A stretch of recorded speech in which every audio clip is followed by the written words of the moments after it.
ഇന്നൊരു ഐറ്റം ഉണ്ടാക്കാൻ പോവുകയാണേ. ഐറ്റം എന്ന് വെറുതെ പറഞ്ഞാൽ പോരാ, നല്ല കിഡു ഐറ്റം തന്നെയാണ്. അതിനായിട്ട് ഒരു കപ്പ് പാൽപ്പൊടി എടുത്തിട്ടുണ്ട്, 1 ടീസ്പൂൺ മൈദപ്പൊടി എടുത്തിട്ടുണ്ട്, 1/4 ടീസ്പൂൺ ബേക്കിംഗ് പൗഡർ എടുത്തിട്ടുണ്ട്, 1.5 ടീസ്പൂൺ ബട്ടർ, ഒരു കോഴിമുട്ട. ഇത് ചേർത്ത് നന്നായിട്ടൊന്ന് കുഴച്ചിട്ട് ഈ ഒരു പരുവം ഒട്ടും ഡ്രൈ ആവാത്തൊരു പരുവത്തിൽ ആക്കുക. എന്നിട്ട് ഇതുപോലുള്ള ബോൾസുകളാക്കാം. ബോൾസുകളാക്കുമ്പോൾ ചെറിയ ബോൾസുകളാക്കാൻ ശ്രമിക്കുക. ഞാൻ ഉണ്ടാക്കിയത് കുറച്ച് വലുതായിപ്പോയി.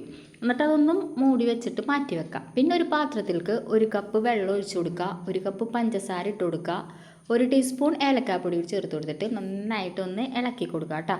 ഇപ്പം നിങ്ങൾക്ക് ഏകദേശം കാര്യം പിടിയിട്ടിട്ടുണ്ടാവും. പിന്നെ ഒരു പാൻ അടുപ്പത്തേക്ക് വെച്ചിട്ട് അതിൽ കുറച്ച് സൺഫ്ലവർ ഓയിൽ ഒഴിച്ചു കൊടുത്തിട്ട് ഈ ഓരോ ബോൾസും അതിലിട്ടിട്ട് ഫ്രൈ ചെയ്തെടുക്കുക. ഫ്രൈ ചെയ്തെടുക്കുമ്പോൾ ഒരു കാര്യം, ആ ബോൾസ് പോലും അറിയാൻ പാടില്ല അതിൽ കിടന്ന് വേവാൻ പോവുന്നത്. അത്രയും ലോ ഫ്ലെയിമിൽ ഇട്ടിട്ട് ഫ്രൈ ചെയ്യുക, ഇല്ലെങ്കിൽ അത് കരിഞ്ഞു പോകും. ഫ്രൈ ചെയ്ത് മാറ്റി വെച്ച ബോൾസ് പഞ്ചസാര ലൈനിലോട്ട് ഇട്ട് കൊടുത്തിട്ട് ഒരു 5 മിനിറ്റ് തിളപ്പിക്കുക കേട്ടോ. പിന്നെ ചൂടാറിയതിന് ശേഷം ഇതുപോലെ ഒരു ബൗളിലാക്കുക. അപ്പം നമ്മുടെ അടിപൊളി ബുളുബുളൂന്നിരിക്കുന്ന ഗുലാബ് ജാമുൻ റെഡി ആയിട്ടുണ്ട്. ഐസ്ക്രീമും കൂടി ഉണ്ടെങ്കിൽ കുറച്ചും കൂടി ഉഷാറാവും. നല്ല ടേസ്റ്റ് ആയിരുന്നു, ഒന്നും പറയാനില്ല. Must try.